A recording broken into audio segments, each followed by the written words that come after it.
Hey, this is Rick from For Community, creating community spaces so you can connect with others and also with God. My favorite kind of ice cream is mint chocolate chip ice cream. Yes, this is the opening illustration so that I can tell you what it is I think this video is going to be about. Mint chocolate chip ice cream is the perfect kind of ice cream for me because I can't taste. I have no idea how you experience it, but I experience mint chocolate chip ice cream as something that has all the elements of what I'm looking for in great food. It's minty, and for me, that minty is an experience. Food generally has no experience for me, but mint, that's kind of like a cold burning on my tongue. It's a good experience. It's crunchy and smooth at the same time because it's got the chocolate chips in there and the ice cream's kind of smooth. I have no idea what those chocolate chips taste like, but the blend of a smooth and also a crunchy texture, that's a good experience for me. It's cold. Sometimes I even eat it intentionally a little faster to give myself a little bit of a brain freeze because it's an experience. And I usually don't have experiences with food. And I just know that once I get that brain freeze, I just grab a glass of warm water, I drink it, brain freeze gone instantly. If you don't know the antidote of brain freeze, that's what it is. Just grab a like lukewarm water, drink it, and it just warms up your palate and it's fine. It's instant recovery. I also eat it with a fork. For some reason, the fork gives that experience of some added texture where the spoon is lacking. So for me, a guy who can't taste, a guy who can't smell, mint chocolate chip ice cream has all the elements in an exceptional food. It's something I can experience while not having a sense of taste. Now, I'm not talking about ice cream in this video, of course, but I think that our text might be talking something similarly as I am. This video is based on my interpretation of 2 Peter chapter 1, verses 5 through 8. And in this verse, I see elements that make up an exceptional experience. Let's get into it. 2 Peter chapter 1, verses 5 through 8. In view of all this, make every effort to respond to God's promises.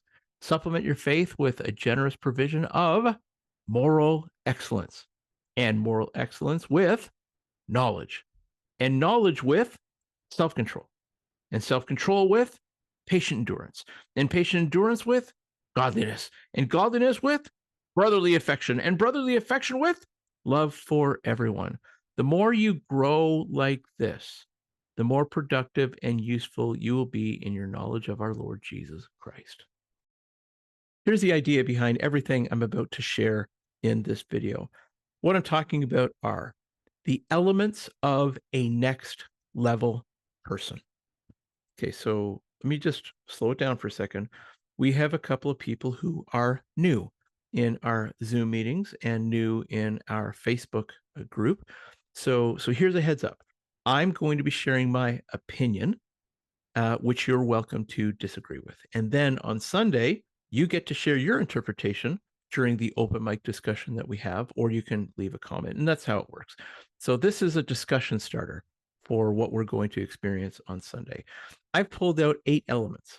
I mean, these are qualities that I like to experience in a person when I talk to quality people, and these are qualities that I want in myself to give others a better experience of me when they get a chance to talk to me.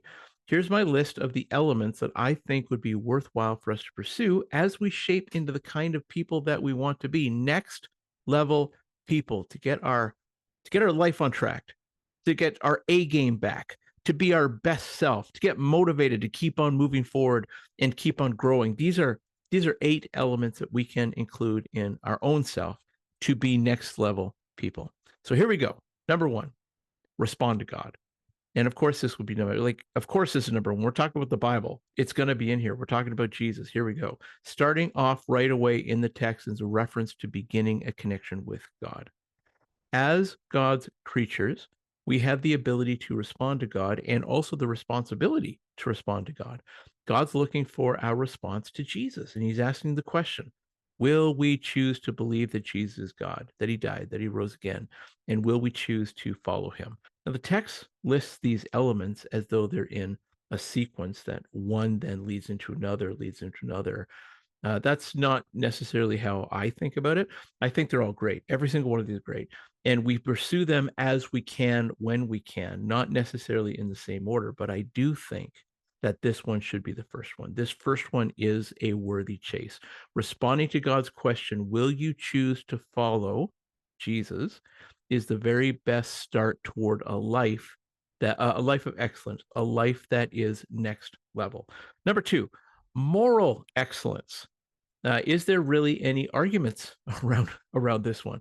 Now, I've had dealings with shady people, and I haven't liked those dealings. I've had a contractor that I was trying to help out who stole cash from my kids' wallets that they had saved up for years, all the Christmas money and birthday money they got.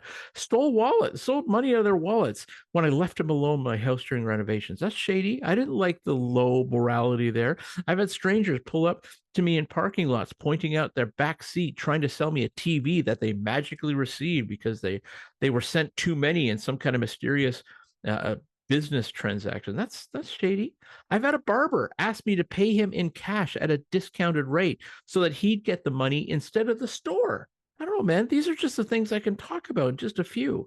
Don't we hate dealing with people who have a weak moral compass? It's just a bad experience for everyone. You're not making your life better. You're like lowering the bar as low as you possibly can. It's not a good experience. You and I live the life that we build. If we want to live a life worth living, cutting corners and cheating people isn't going to help us like what we see in the mirror. Moral excellence leads to feeling good about yourself and others trusting you. It's good for strong relationships and staying out of harm's way. Number three, knowledge. Now, a bunch of years ago, I was looking to hire a youth pastor when I was a pastor in some other church. And I received a number of resumes for this youth pastor position. I was shocked at the audacity of the resumes that I received from people in their cover letter that said stuff like, "Now, I have no experience dealing with teens, and I have no experience going to church, and I don't believe in God at all, but I'm a good person and get along with kids, so I think I'd be a good hire." Slap. Wake up. Like, I'm not going to treat that seriously. Like, why? Why show up to life when you have no capacity to live it? That's the point I'm trying to make here. Why show up to life as incompetent when there's a better choice, when you can be better, when you can step up your game, when there's so much more freedom in life to experience with competency and capacity that comes with knowledge? It's so limiting, and it steals your freedom when you don't pursue greater knowledge. So here's the experience of freedom that I like. I love the freedom of being able to pick up a guitar and play it. I can do that because I've invested in the knowledge behind it. I spent hours and hours practicing and learning and playing and leading people in singing. So now I can pick up a guitar and I can just kind of play it. I mean, I'm not great. There's so many people way better than me, but I get some joy out of it. It's a sense of freedom that I have from it. I love the freedom of being able to ride a motorcycle. I took the courses. I got a bike. I'm well practiced at riding that thing. It's awesome. I love the freedom and autonomy of setting my work schedule around my values.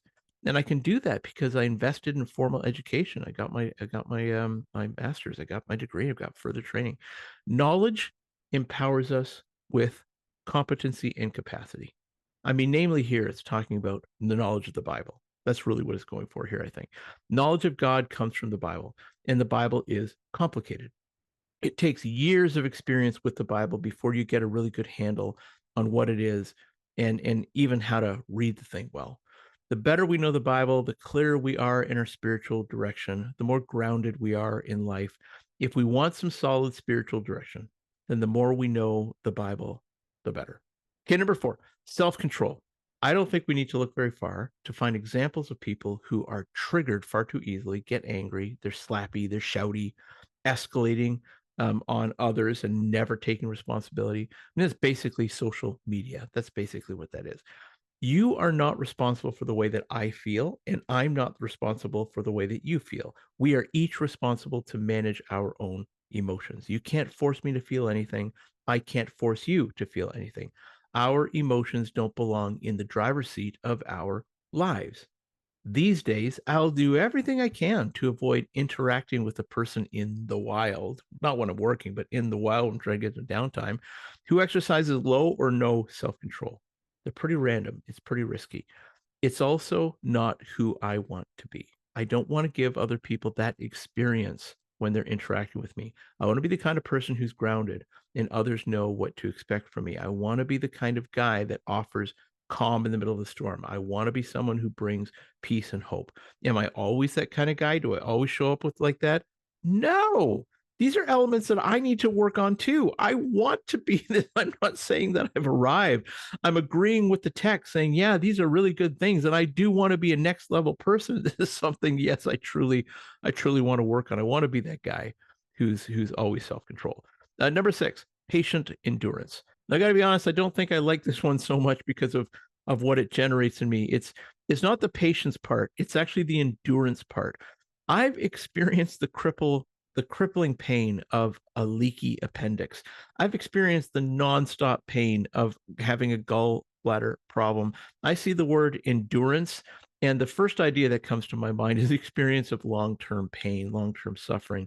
Being patient in pain, man, that is so hard. And many of you have experienced pain much longer than me and greater pain than I have. I'm just saying it's not the best thought that I have in my mind when I think about that kind of endurance. In my practice, I occasionally have conversations around the idea of MAID when someone is in the middle of a painful life. I mean, like bodily pain. It's really hard for them to see that it's just a chapter and that there is another chapter coming. When I'm in pain, it is so hard for me to focus on the idea that it's just a painful moment and there are better moments after this. I need to be intentional about that. And it's so hard during the pain. From a Jesus follower perspective, this is probably about the persecution that this early church was experiencing. To deny Jesus and end the persecution would not have been the outcome that they were hoping for. To deny Jesus is a really big deal that ends very badly. Unfortunately for them, pain was part of what it meant to be a Jesus follower. And actually, that's true for today too. It's not always easy to live as a Jesus follower. I mean, it's really easy when we're inside our own homes, but leave your home and interact with people and culture, and we're bumping into some problems, some values clashes, some morality pressure. And I don't want to be the person who can't patiently endure. I want to be the person with that heroic tale of laughing in the face of pain, standing unflappable, modeling faith and courage, and holding on to the hope of the resurrection, which are all courageous sounding words. That's the kind of person that I would want to be.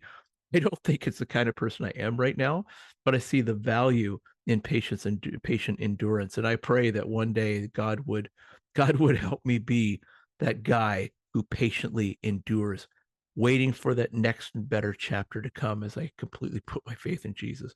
Godliness is number 6. This one kind of springboards off of the responding to God and the knowledge of the Bible ideas. The more time we spend with God by praying, by reading the Bible, by interacting with other Jesus followers, the more our lifestyle is shaped into something that actually reflects the love of God and the call of God to everyone. The longer we follow Jesus, the more our values and behaviors start to come into alignment with him.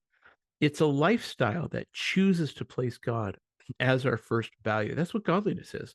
It looks like us interacting with people in a way that points back to God, and in a way in what we say and what we do. It looks like denying those darker urges that we have. It's intentionally pointing our lives in God's direction and committing to following him. This isn't something that we naturally fall into, or we spontaneously switch a button on and then suddenly we become this godliness thing. That's not what happens.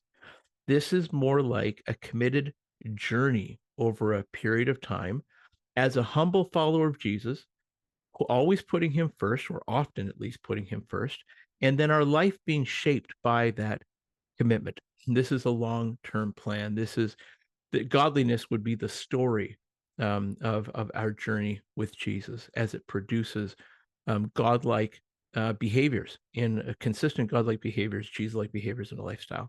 Brotherly affection is number 7. There's just one more after this one. Brotherly affection. Hopefully, we have a sense of this in For Community. I mean, this is really what part of For Community is. Personally, I think it's just about safety. I think it's the intentional building of a community around us where we know we can trust each other and we won't hurt each other. They won't hurt me. I won't hurt them. It's that kind of community. It's getting, and I don't mean physical hurt. I mean like the hurt of lying, holding secrets, or disclosing secret content. Being a blab, like that kind of safety. When we're emotionally vulnerable, it takes a lot for a guy to become, feel safe enough to be emotionally vulnerable. So that's this kind of safety. It's getting out of the normal place of life as we live it in public, at work, at the gym, and it's intentionally building a group around us that we can be honest with, and we know they'll be there for us and not turn on us. This kind of thing happens within communities of Jesus followers. Strong boundaries around protecting each other's values and those relationships.